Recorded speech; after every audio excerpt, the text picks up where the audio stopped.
नमः शिवाय। वैदिक सनातन में आपका स्वागत है। श्री शिवपुराण में विद्वेश्वर संहिता के 21वें अध्याय का श्रवण करेंगे। इस अध्याय में कामना भेद से लिंग के पूजन के विधान के बारे में जानेंगे। ऋषिगण बोले, हे व्यास शिष्य सूत जी, हे महाभाग, आपको नमस्कार है। हे तात, आपने अच्छी प्रकार से पार्थिव वाचन की विधि बताई है।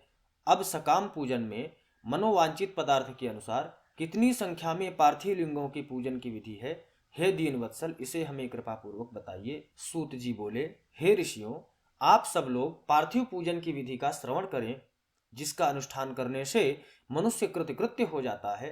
पार्थिव लिंग के पूजन को छोड़कर जो लोग अन्य देवों के यजन में लगे रहते हैं, उनकी वह पूजा, तप तथा दान आदि व्यर्थ हो जाता है।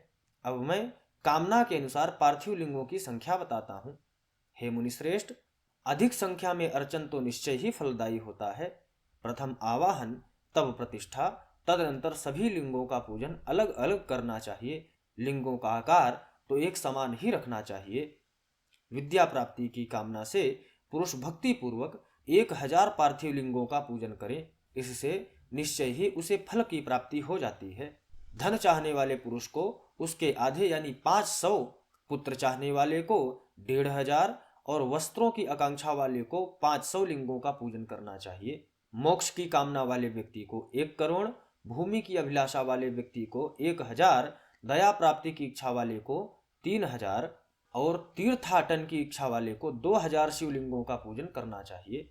एक पार्थिव लिंग का नित्य पूजन सभी पापों का नाश कराने वाला होता है और 2 लिंगों का पूजन अर्थ की सिद्धि कराने वाला बताया गया है।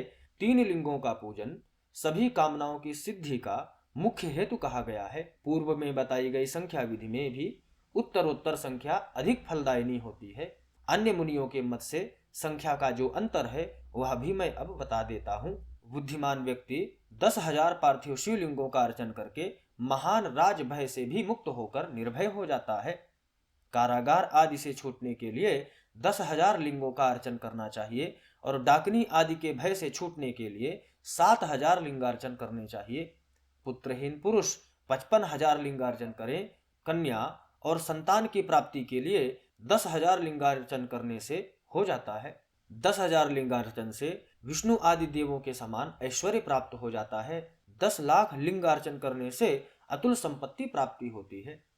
जो मनुष्य पृथ्वी पर 1 करोड़ शिवलिंगों का अर्चन कर लेता है, वह तो शिव स्वरूप ही हो जाता है, इसमें संदेह नहीं है।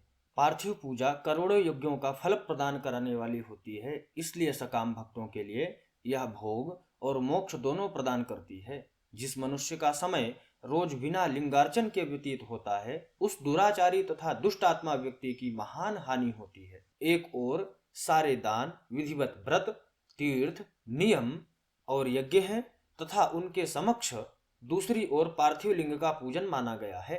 कलयुग में तो जैसा श्रेष्ठ लिंगार्चन दिखाई देता है, वैसा अन्य कोई साधन नहीं है। यह समस्त शास्त्रों का निश्चित सिद्धांत है। शिवलिंग भोग और मोक्ष देने वाला तथा विधिवत आपदाओं का निवारण करने वाला है। इसका नित्य अर्चन करके मनुष्य शिव सायुज्य प्राप्त कर लेता है। महर्षियों को शिव नाममय इस लिंग की नित्य पूजन करनी चाहिए। यह सभी लिंगों में श्रेष्ठ है, अतः विधान पूर्वक इसकी पूजन करनी चाहिए। हे मुनिवरों, परिणाम के अनुसार लिंग 3 प्रकार के कहे गए हैं, उत्तम, मध्यम और अधम। उसे आप लोग सुने, मैं बताता हूँ। जो 4 अंगुल ऊंचा और देखने में सुंदर हो तथा वेदी से युक्त हो, उस लिंग को शास्त्रज्ञ महर्षियों ने उत्तम कहा है। उससे आधा मध्यम और उससे भी आधा अधम माना गया है। इस तरह 3 प्रकार के शिवलिंग कहे गए हैं, जो उत्तरोत्तर श्रेष्ठ हैं। जो भक्ति तथा श्रद्धा से युक्त होकर अनेक लिंगों की मन से नित्य पूजा करता है, वह मनोवांछित कामनाओं की प्राप्ति कर लेता है। चारों वेदों में लिंगार्चन से बढ़कर कोई पुण्य नहीं है। सभी शास्त्रों का भी यह निर्णय है। विद्वान को चाहिए कि इस समस्त कर्म प्रपंच का त्याग करके परम भक्ति के साथ एकमात्र शिवलिंग का विधिवत पूजन करे। केवल शिवलिंग की पूजा हो जाने पर समग्र चराचर जगत की पूजा हो जाती है। संसार सागर में डूबे हुए लोगों के तरने का अन्य कोई भी साधन नहीं है। अज्ञान रूपी अंधकार से अंधे हुए तथा विषय वासनाओं में असक्त चित्त वाले लोगों के लिए इस जगत में भवसागर से पार होने हेतु लिंगार्चन के अतिरिक्त अन्य कोई नौका नहीं है। ब्रह्मा, विष्णु आदि देवता, मुनिगण, यक्ष, राक्षस, गंधर्व, चारण, सिद्धजन, दैत्य, दानव, शेष आदि, नाग, गरुण आदि पक्षी, प्रजापति, मनु, किन्नर और मानव समस्त अर्थ सिद्धि प्राप्त कराने वाले शिवलिंग की महान भक्ति के साथ पूजन करके अपने मन में स्थित उन समस्त अभीष्ट कामनाओं को प्राप्त कर चुके हैं। ब्राह्मण, क्षत्रिय, वैश्य, शूद्र अथवा विलोम शंकर कोई भी क्यों ना हो, अपने अधिकार के अनुसार वैदिक तथा तांत्रिक मंत्र से सदा आदर पूर्वक शिवलिंग की पूजा करे। हे ब्राह्मणों, हे महर्षियों, अधिक कहने से क्या लाभ। शिवलिंग का पूजन करने में स्त्रियों का तथा अन्य सब लोगों का भी अधिकार है।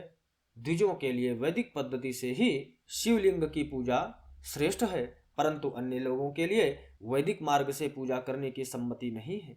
वेद यज्ञ द्विजों के वैदिक मार्ग से ही पूजन करना चाहिए, अन्य मार्ग से नहीं। यह भगवान शिव का कथन है। दधीचि, गौतम आदि के शाप से जिनका चित्त दग्ध हो गया है, उन द्विजों की वैदिक कर्म में श्रद्धा नहीं होती। जो मनुष्य वेदों तथा स्मृतियों में कहे हुए सत्कर्मों की अवहेलना करके दूसरे कर्म को करने लगता है, उसका मनोरथ कभी सफल नहीं होता। इस प्रकार विधिवत भगवान शंकर का नैवेद्यांत पूजन करके उनकी त्रिभुवनमयी 8 मूर्तियों का भी वहीं पूजन करें।